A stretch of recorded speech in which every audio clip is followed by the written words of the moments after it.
Welcome, everyone. My name is Esther Peren. I'm an associate of the Institute for Advanced Studies and a professor of cultural analysis at the University of Amsterdam.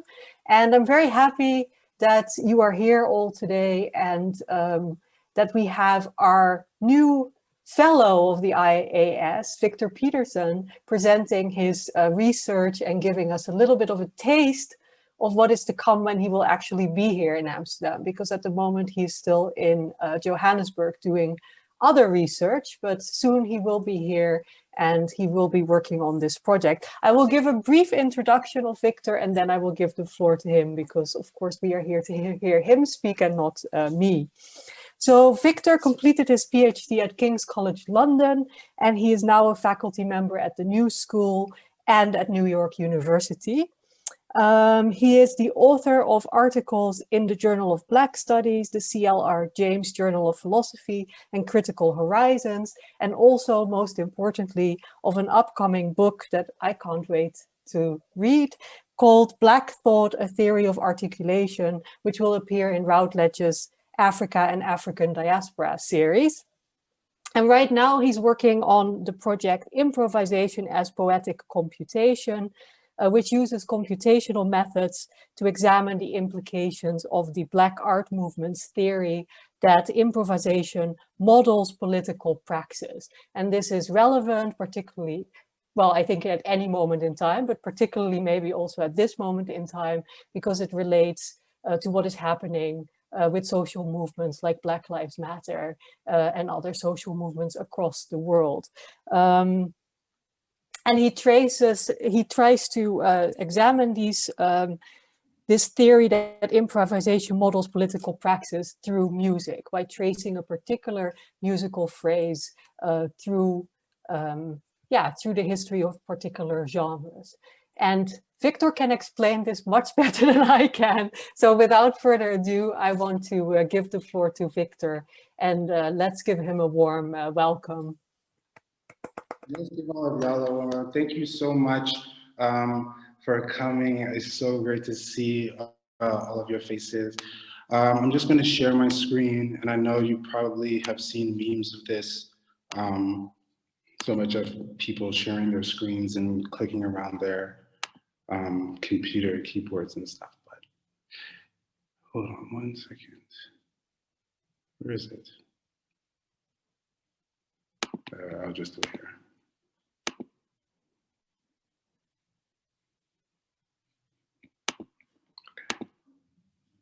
Oh, wait. Sorry about this.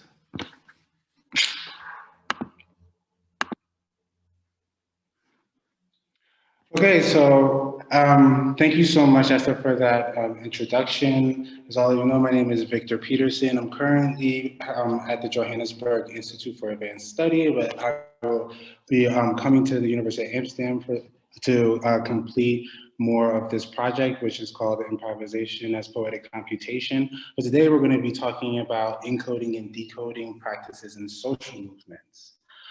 So this project stems from research that I completed during my doctoral work, but has only recently come to fruition within the past year. With that being said, I welcome any and all insights that you may have. I also want you to know that I'm from Philadelphia in the United States and I have an accent, so sometimes I slur my words or I might speak up. So please in the Q&A, feel free to just tell me to slow down and explain what I'm talking about. So the motivations of this project are located at the intersection of the Black literary and radical traditions, in which it's held that modes of expression represent the modes one inhabits the world. This is key to the study of peoples whose mode of expression has been historically denied. And this is a contention that's been held by philosopher Alan Locke, Zora Neale Hurston, Amiri Baraka, and culminates in Henry Louis Gates Jr. signifying monkey. So within that framework, it was held by Amiri Baraka in particular that improvisation models political praxis. So the goal of this project was to see the extent to which the strategies and the tactics that developed musically modeled those that developed in social movements. All in all, that organizing sound approximate ways of organizing people. So this is needed, especially if we are to consider, as Henry Louis Gates does, that the history and tradition of the Black radical tradition is one of composing, singing books. So in order to study this, we would have to be able to show how we can treat music as a text, which then means we must show the connection between music and language. We do this so that we can hold that songs encode a particular mood or orientation within a particular space and time for use in other contexts, much like verbal language encodes our thoughts. From there, we will have to see the turns of phrase that develop within the music and see where and when they appeared in connection with social movements. For this, I collected approximately 100 songs, and this archive is still growing, that were inspired by, that inspired, and that were played at Black Lives Matter protests globally. In this way, I hope to show the connection between modes of expression and forms of life in the Hurston sense, in the Zora Hurston sense, where modes of expression maps one's affairs into a particular state or shape, where we can see how different forms of life interact and what comes up at their interfaces. My hope was to show the information embedded in social movements without having to render them static objects. So all in all, we wanted to show that modes of expression model modes of inhabiting the world, and that we were going to look at ensembles of expressions or ways of actually being in the world and model those spatially within what I would call a coordinate system to actually show the shape of a form of life. And this all kind of comes out of the need to provide a rigorous model for forms of life and how they interact. So the core of my project is really just trying to prove logically a foundation of what is widely held already in the Black radical tradition.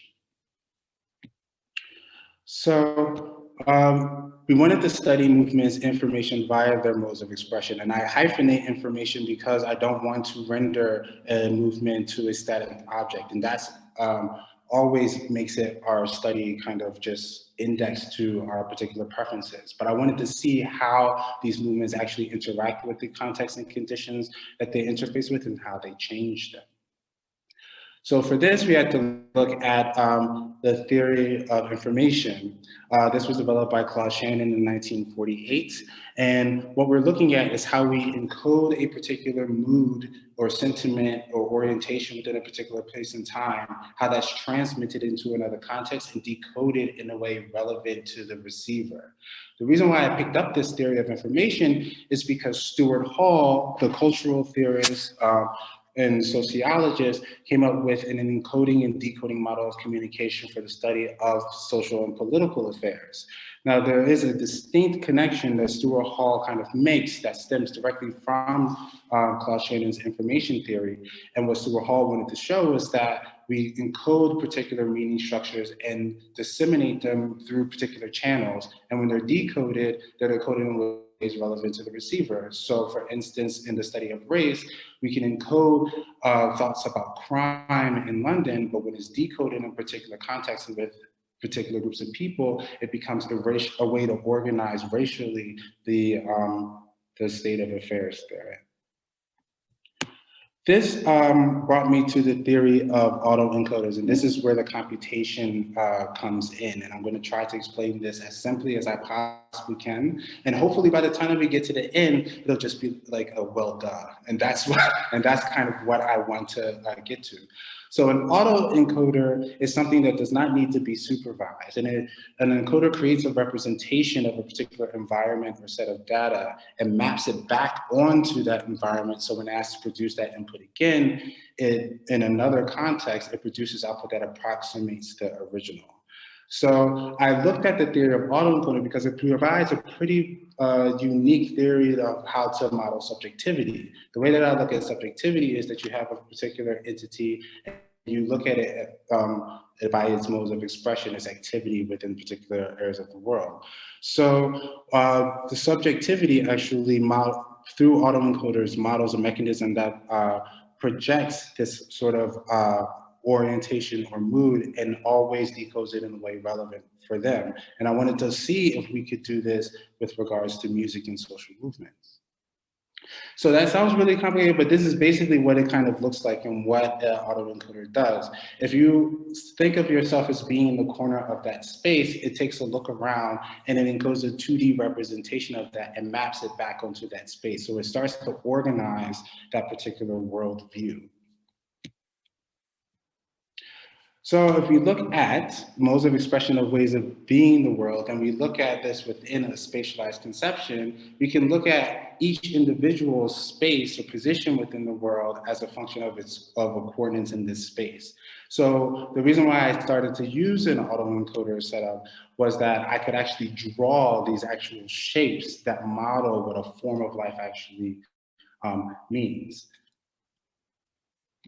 So why did I want to take an informational approach? It allows us not only to spatialize, but also to measure the extent to which a mood or a particular input space has been or can be encoded or captured, and the energy or vibe, what I'm trying to develop a technical sort of exposition of, require within particular conditions to decode that sentiment in a way relevant to those who participate there, and with respect to the resources available to them. So from this, a mood becomes a model of a worldview.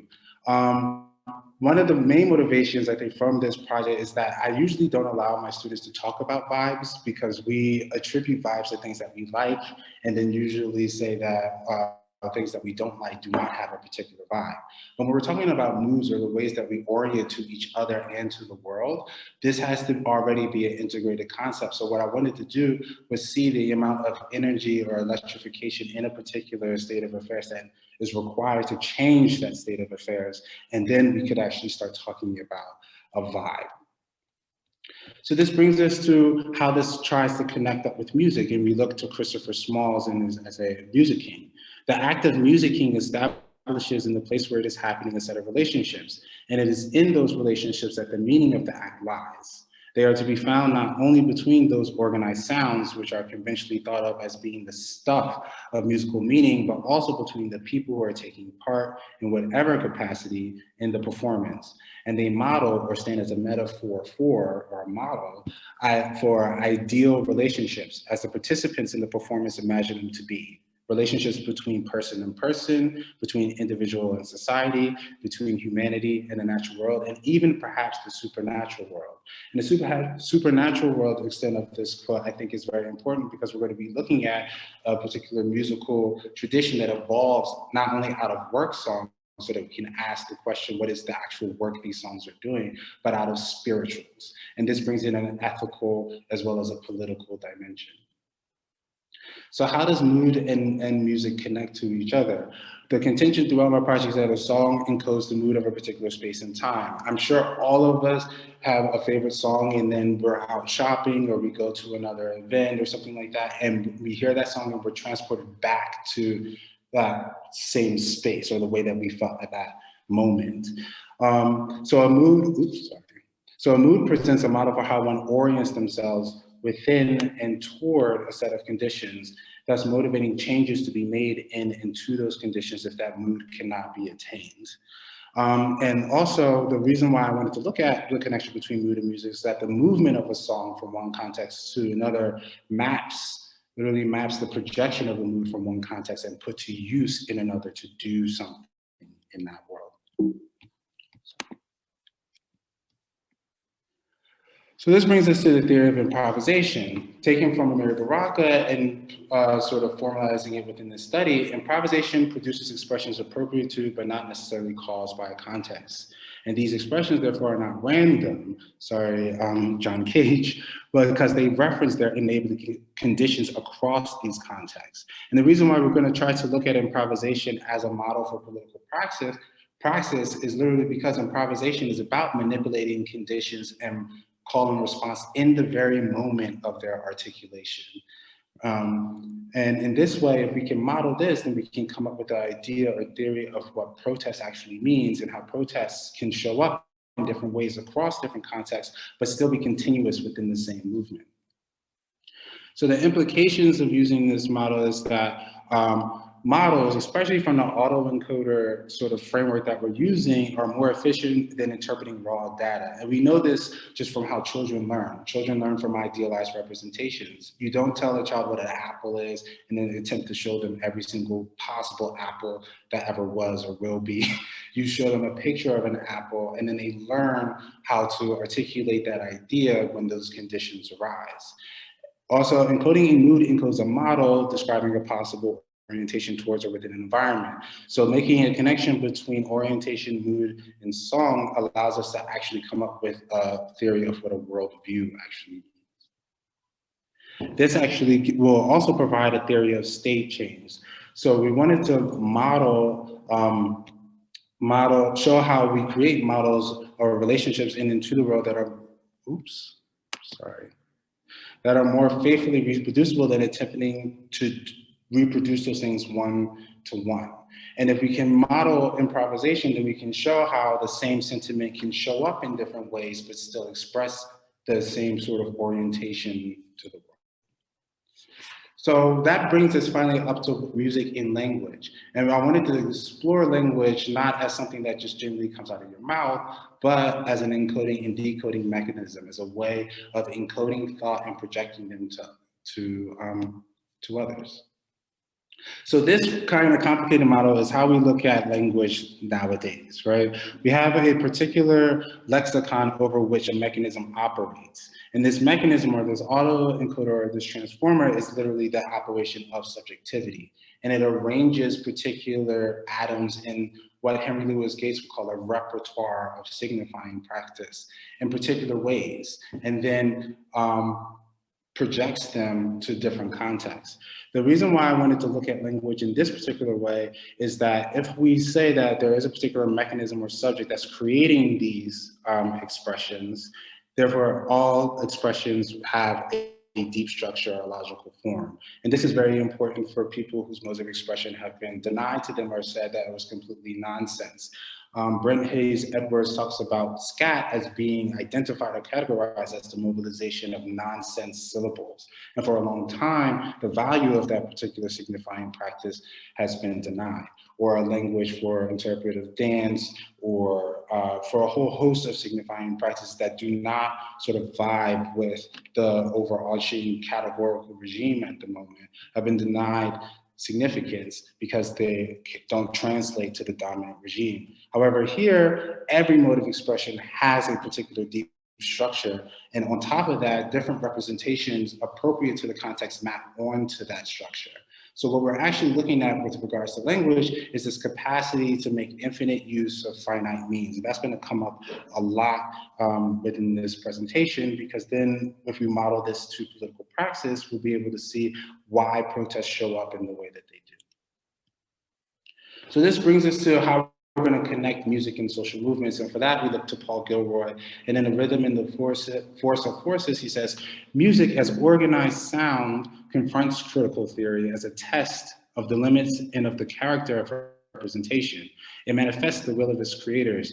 And as Gilroy has already said, it has supplied a means to summon that elusive not yet nearer, so we can sample it and see whether it is, after all, what we desire. A younger generation of activists and writers has been more focused on how music sounds and makes them feel in political settings, rather than on any discursive reading of musical texts and performances. And this is very important to me, because if we're talking about encoding a sentiment or orientation to a particular set of conditions or mood, feelings cannot just be discounted, but the way in which we mobilize feelings can be modeled and tracked, and therefore provide a pretty rigorous, effective theory, right, of what it means to challenge the status quo. So how do we treat music as a text, especially if we're looking at the Black radical tradition as one of composing, creating, and remixing singing books, right?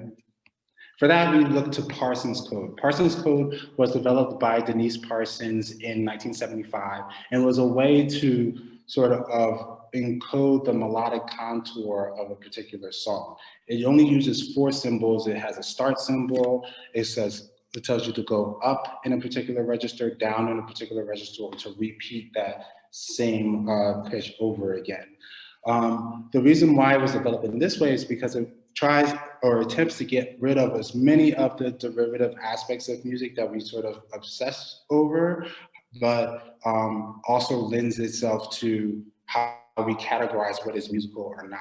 What Parsons Code allows us to do is actually look at how particular sonic elements are put together and put to use. And it actually works exactly how humans cognize music, even as infants. So how do humans pick out what is a word rather than just buzzing, humming, confusing around them. And it's been shown that babies do this even in the womb, but they do it by listening into a melodic counter and parsing what is, or literally making sense of what they hear around them. So this is a Parsons Code representation of the song Ode to Joy. You should be able to hum it by just picking whatever register you want and going up and down in that class. And it produces particular strings, as you see above, the R, U, U, R, D, D. So because Parsons Code only uses 4 codes, it seems that it's extremely limited in what it can capture, but actually this limitation reveals its expressive power. If we're talking about language and putting to use a very finite set of ways to express oneself in multiple ways that could be novel to a particular context and yet structurally make sense, we see how we can do this with Parsons Code and treat music as a text. If we consider people play 4 notes or chords at a time, just from these 4 codes, we have 81 possible combinations. Therefore, from 12 notes and several possible chords, we have 2,400 chord progressions that we can kind of permutate out of this set. And from 30 different keys played on 7 octaves, which is 210 ways to play a chord. You know, musical theory can get really out there really quickly. We have over 500,000 melodies that we can actually encode using Parsons and then rearrange those melodies in different ways. So essentially, almost all melodic contours that we can know of or think of or cognize sounds like one of these 81 possible combinations. But just from these 81 possible combinations, we have well over 500,000 ways of constructing or constructing and also like listening in for a song. And these ways of producing can be put to use again and again and again in different ways, thus modeling our linguistic capacity, the language capacity akin to music production. So my contention really is that improvisation models is this encoding and decoding practice. And by using Parsons Code, I wanted to try to illustrate what Leroy Jones and blues people and Black music, who later renamed himself as Mary Baraka after the assassination of Malcolm X. I wanted to illustrate his concept that improvisation in the Black tradition, one of singing books for him who's great, is political practice, because it's about organizing and reorganizing what's apparent in ways that the context could not overdetermine or predetermine, right? And through this particular model, I wanted to prove a link between sound and social movements using the Black Lives Matter playlist. So here's where the poetic computation idea comes in. Poetic computation, which comes out of linguistics and has been used in a whole host of other theories, is the process of projecting a function of equivalence from a domain of selection, of domain that you encode, to one of composition, a domain in which you decode, if and only if those encoded conditions obtain in the decoding space. So we always encode in a way that we think is relevant to the expected conditions, but it's always decoded in a manner relevant to the current conditions. So the same thing can be expressed in multiple ways, and we can still cognize what that expression is supposed to mean. This limit makes what's decoded significant. If anything and everything could go, then our model would be useless and we wouldn't know where it could apply. So the limit makes what's decoded significant if and only if that orientation to or in the world is possible given those conditions. If it's not possible, now we have a pretty clear-cut way of determining the motive to alter a particular state of affairs or conditions to combat the status quo. And this kind of falls from this idea of poiesis coming from Aristotle, the fabrication, the actually putting together and noticing the way in which we're putting together things instead of just defining things. So overall, the way in which we organize sound should approximate the way that we organize people. And we're going to try to look at the extent to which a mood organizes those people as encoded in song. And we can do this now, which I'll show, because we can treat music as a text, which is something that has been held since at least Zora Neale Hurston, but even before then in the Black radical tradition. So if you want to treat improvisation as poetic computation, now we look back to Gilbert's quote, we know that treating music as a text, we can encode that as yet and express it currently, again and again and again. This recursive operation is indicative of a subject that whose expressive capacity is far in excess of the ways in which it's identified. Now, anything that is encoded is only actualized when the appropriate conditions arise. So what we're talking about, what we're doing is always referring to the conditions in which someone is situated. This is something that is pretty much widely held in the Black feminist tradition with standpoint epistemology and looking at situatedness. But we were trying to look for what functional equivalence actually means. So this means that the encoded and what is decoded are not always interchangeable. And this becomes very, very important. We're not trying to just input something that we encoded in one context and make it mean the same thing universally, regardless of context. That actually models what we're fighting against, the status quo, the inputting of the status quo.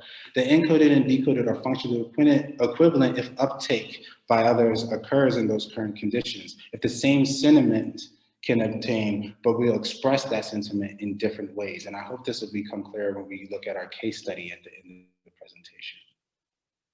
So in order to try to show how all of this works, I decided to run an experiment. Now that we can model music after text or treat music as a text, I wanted to use a text generator to produce what Henry Louis Gates talks about, a singing book. And for that, I used a GPT model that's trained now on 1.5 billion different parameters.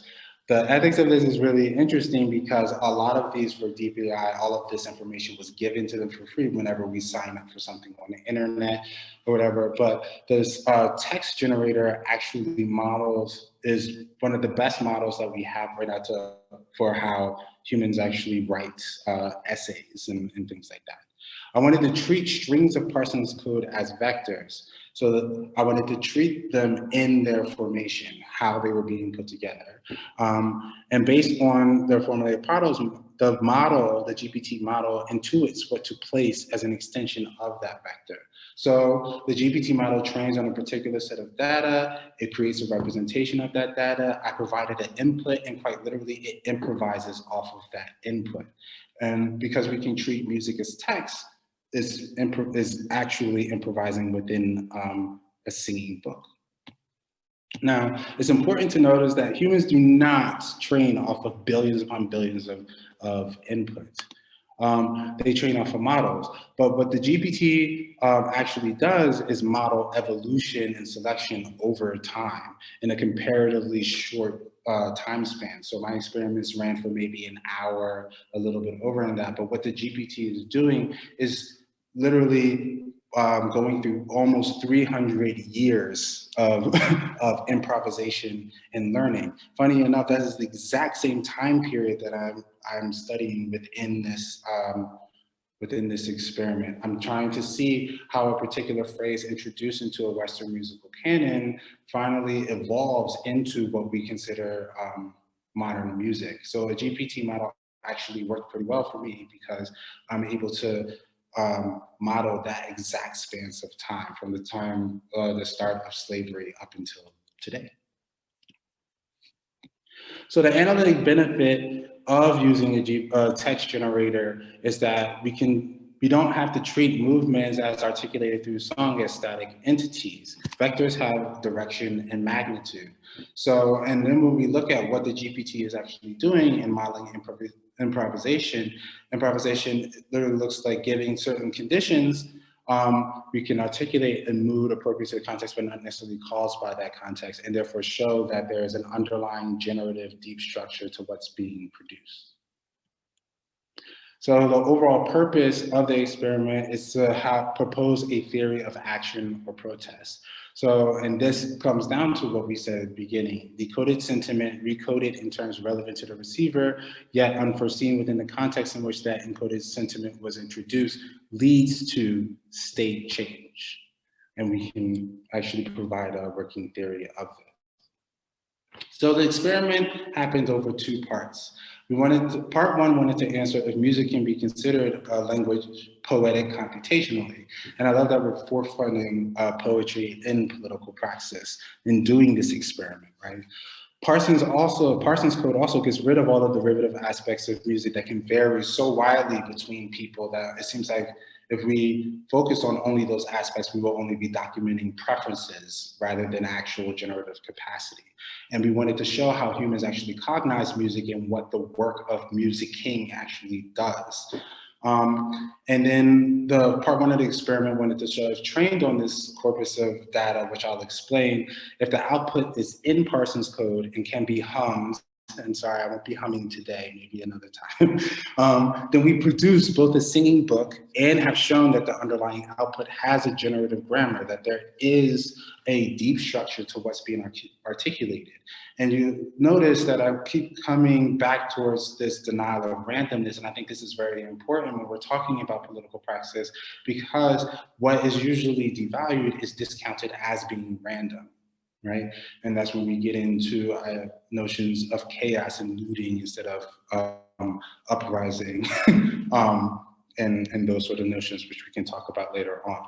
Part two of the experiment, after showing music's encoding and decoding ability, we wanted to show that the same phrases organizing the songbooks of the Black Radical tradition also organize the songbooks of current movements. That's why I started collecting all of the Black Lives Matter protest songs from news outlets and interviews with other people. And this should show that this is a continuous phenomenon, that improvisation as political praxis, as the bedrock of the Black radical tradition, is a continuous phenomenon and not something that is just descriptive, but will have a way of explaining what's actually going on. It works. After tinkering with so many things and figuring out how to code and all of this stuff, the GPT model actually started spitting out tons, and I have a whole archive full of singing books. And I just want to explain like what all of that meant. So I took particular kernel phrases from the Black radical tradition from where we saw James Weldon Johnson, an American Handbook of Negro Spirituals, as well as kernel phrases from other areas in the world, particularly in Southern Africa and West Africa, and tried to map their movement and convergences to see what actually evolved out of that. And then I also collected over 100 songs that were inspired and that were inspiring or played at Black Lives Matter protests all over the world as well. So these are what these kernel phrases kind of look like. The top is from Kofi Agawu, and it comes from Western Africa. We can literally drum out these particular phrases. And the two bottoms come from Trevor Cope in Southern Africa. This is not just South Africa, but in Angola, Mozambique, Rwanda, and a whole host of other places. The very interesting thing about looking at these particular kernel phrases is that both of these ethnomusicologists were also linguists. So they made a very explicit connection between our language faculty and not just our verbal production faculty, but the actual encoding and decoding practice that is language and musical praxis. So these kernels are recorded in a way that is keeping in mind that particular framework as well. These are the actual kernels that come from James Weldon Johnson's American Songbook of Negro Spirituals. These were collected in 1925 and marked the introduction not only of syncopation into a Western musical canon, but also provides particular evidence that James Byrne and a few other people show of the convergences between Western and Southern African kernels in the Americas. All of these kernels can still be heard in music in Cuba, for instance. In the Caribbean, you hear all of them being used at the same time. In the Southern United States and also in North America, looking at evidence from Trujillo, from Ruben de Toledo, you can actually map exactly when these convergences happen and how they're being put to use in different ways. So what we're saying is that the advent of a modern musical framework literally comes from this particular introduction that James Weldon Johnson documented that is directly connected to spirituals and work songs. And from there, they evolved from this ability of syncopation, evolved through the blues into improvisation. So reverse engineering that, these are the actual atoms or syntax in the language that are being put to use in various ways that produce output that is unexpected in an American context and can be directly traced back to these kernel phrases. The major issue that came up, especially talking to musicologists before, was this idea of rhythm. As you can see in the kernel phrases, they're recorded pretty flat. And that's purposefully done, because if we obsess over all of the registers and ideas of harmony and melody and all of that, we can't really get into what is actually producing these larger musical phrases. And so how do you account for rhythm in Parsons Code? Well, looking at the musicologist Christobrian, we know that rhythm is inferred from pitch change. And once rhythm is set, and Trevor Cope also talks about this, and made into a metrical measure, it usually fails to capture most all other sorts of music around the globe, even in Europe. For the idea that the way that we count music or count rhythm in Europe now is still fairly, very recent. But given internal structure, multiple representations can be mapped onto that structure, these kernel phrases, and melodic percussive instruments, for instance, which we usually associate with rhythm, can be played melodically, and harmonies and things like that can develop. There's plenty of examples of this. We can look at the jazz tradition, for instance, where Elvin Jones and Max Roach played the drums melodically and created many harmonies. Trevor Cope also looks at how drums were played in Southern Africa and the way in which they were able to create different pitch changes from the same instrument. Larry Graham used to play the bass for Bootsy Collins and James Brown, invented the slap bass, playing the bass, using the bass as a percussive instrument. And we can also look at instruments themselves, looking at the xylophone.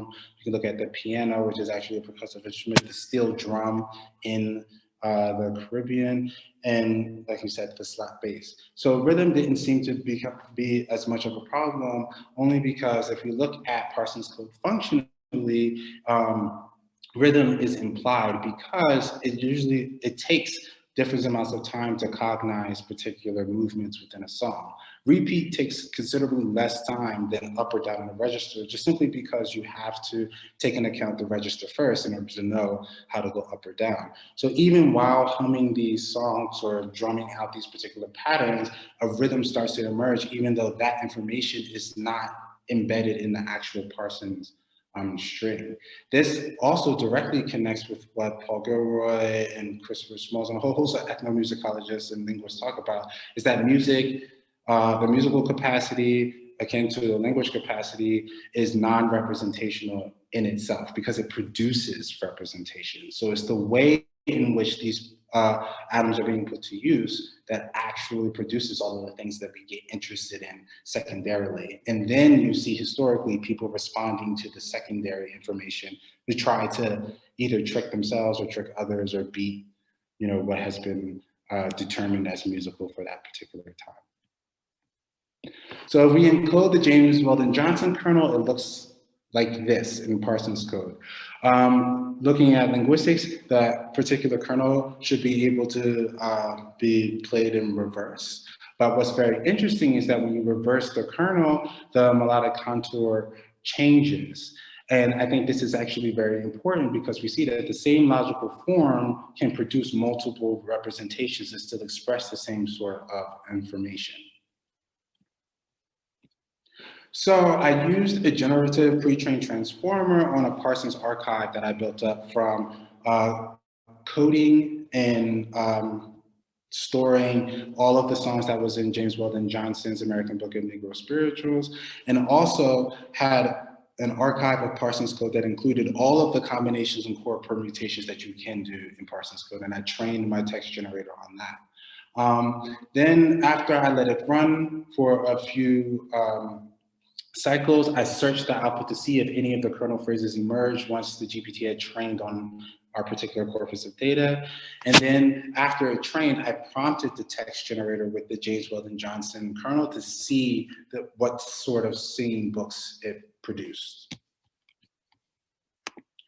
Vine is generally produced all of our kernels as well as sequences of them found in songs in the different locations where protests occurred. I also encoded in Parsons Code all of the Black Lives Matter songs that I was able to collect. Using information theory, I was able to measure pretty precisely the extent to which kernels organized the songs in similar ways via their internal structure, despite their superficial appearances. So whether if it was This Is Nigeria or This Is America and Akwesi and Busy in the Netherlands, even though they were completely different songs, their internal structures seem to show that they were expressing the same sort of sentiment or mood encoded within that particular song. Using information theory also, I was able to do a conditional measure of mutual information between the internal kernel structure and the song overall. And by doing that, I was able to see or actually look at the functional equivalence or the way in which these songs were being mobilized in particular contexts because that mood was available within that context. Okay? So now we get to our case study, and I hope now with all of this technical ammunition that we have, this will be the well done movement. And this is looking at This Is America by Childish Gambino, and This Is Nigeria by Falls. I wanted to start, I was gonna play the song itself, but I know this presentation was getting pretty long, so I just wanted to show the picture. But here we see a pretty explicit connection between work songs and Negro spirituals and modern music, and This Is America with Childish Gambino right there in the front and the choir in the back. And for Falls, we see the same thing, a connection between spirit as well as a modern political voice. Now, This Is America was played at Black Lives Matter protests in the US, and I think it's important now that we say what Black Lives Matter is. Black Lives Matter started in 2013 after the murder of Trayvon Martin and garnered potency in response to continued police brutality against Blacks in the US. And today, I think it's important to notice that it was started by Black women and queer folk, namely Marissa Johnson, Alicia Garza, Opal Tometi, Patrice Fullers, and others. And it was a purposely decentralized movement that focused on a web of connections between Black peoples globally. Right? I want to say that Falls is something that was played during Insars movements, and I want to make sure that we notice that Black Lives Matter and Insars are not interchangeable. The actual argument is that they perform a functional equivalence in combating the status quo. So Insars began in 2017 and focused on police brutality in Nigeria, particularly the corruption in the Special Anti-Robbery Squad, whose sole purpose, ironically, was to end corruption. There's a deep connection to Black Lives Matter, but they wanted to attend to local but not mutually exclusive manifestations of these issues, right? So here's what This Is America and This Is Nigeria looks like in Parsons Code. I'm pretty sure if you just like, it looks like a DNA strip, but you should be able to, which is also very interesting we can talk about, but you should be able to hum it out and make out the melodic contour of that song. What's very interesting is that you can also encode different levels of the song, and this is actually the percussive element of this song recorded in Parsons Code. When we search for our kernel parameter, I don't know if that's too light for all of you, but you can see where our kernel actually shows up throughout the entire song. It shows up around 20 times. And this sort of pattern began to show up everywhere in Black Lives Matter or protest songs and coextensive movements. We know that if the kernel was present, the measure of uncertainty remaining once the structuring revealed hovered around 35%. Now that seems like a lot that's left for interpretation, but if 65 to 70% of the internal structure remains the same across contexts, now we can actually account for why the same mood is expressed in different contexts in different ways. And I think this measure is actually pretty interesting because it also models what we do linguistically. When we encode a particular thought and project it to somebody else in order to communicate, the measure as a function of the context or the conditions in which we are is also around 35%. So there seems to be a direct correlation, not really a causal one, between our music encoding ability and our language ability. There was an outlier though that was extremely interesting, and it was at Black Lives Matter's protests here in Johannesburg in South Africa, where Miriam Makeba Beware did not fall within these parameters at all. But that is actually good because now we know the limitations of our model and we're able to explain particular phenomena. And what comes to the fore is that Miriam Makeba's song actually archives the exact kernel phrase that Trevor Cope found in Southern Africa and plays it again and again and again. So now we see an archiving ability of songs, and we also see the ability of songs to actually encode a mood and project it into another context to challenge the status quo. The overall conclusion from this is that Black Lives Matter was encoded and Insars was decoded. They had a functional equivalence in the context in which they traveled. They were not interchangeable, but they did prompt a challenge of the status quo in similar ways. The connection between music and social movements by encoding and decoding practices is possible. Like, we can make that connection. And the capacity to organize sound seems to approximate the extent to which songs appeared in similar conditions. We also have a pretty rigorous way of saying that Black Lives Matter, or this mood or sentiment, is a global phenomenon. And proof of this is found in a Opal Tometi writing a letter to the Nigerian president at the same time that the This is America, This is Nigeria traveling sentiment was going on. So there's a really unique and important, for me, point of interest with this work is that Blackness seems to cite itself in unexpected but relevant ways. In citing the US song, This is Nigeria was unknowingly citing elements developed in its own home context via these kernel phrases that had traveled to the US before, but no doubt had become a part of the repertoire of the Americas by being put to use in ways relevant to Black Americans' condition. So we're not trying to say that what is going on in each context is exactly the same, but there is a mode of expression that is modeling a way of inhabiting the world that is Blackness, that is in excess of any singular identity indexed to the context in which it was found. And we come to see one of my favorite quotes for Zora Neale Hurston is that Black folks are like branches without roots, and it makes for unexpected things to come out in the end, but these unexpected things have a structural sense. They are not random, and we can prove this beyond a shadow of a doubt now, in my opinion. I might get a little pushback on that, but I'm happy to say that. So we end with Gilroy again and the rhythm and the force of forces, where he says the resulting complexity, which we now can show and measure and model and make shapes out of, suggests that it might be worthwhile to think again about the place of music and music king in the unfolding of political, social, and cultural movements in which the power of words, speech, and writing was supplemented and transformed by the dynamics of music, dance, and song, which are all now rigorous models of encoding and decoding practice, or all have a language to them, a poetic capacity. That archive currently exists in dispersed and fragmented form. It will have to be gathered and reworked so that it can serve the interests of the future. And that is exactly what improvisation is about. It's about taking what is apparent, putting it to use in an alternative way that's structurally relevant, but is unexpected, but we can still make sense of it. So that's my presentation. All of y'all, I think, have my email at this point, but please email me anything that you want to share about the presentation. But thank you so much for going on that long journey with me.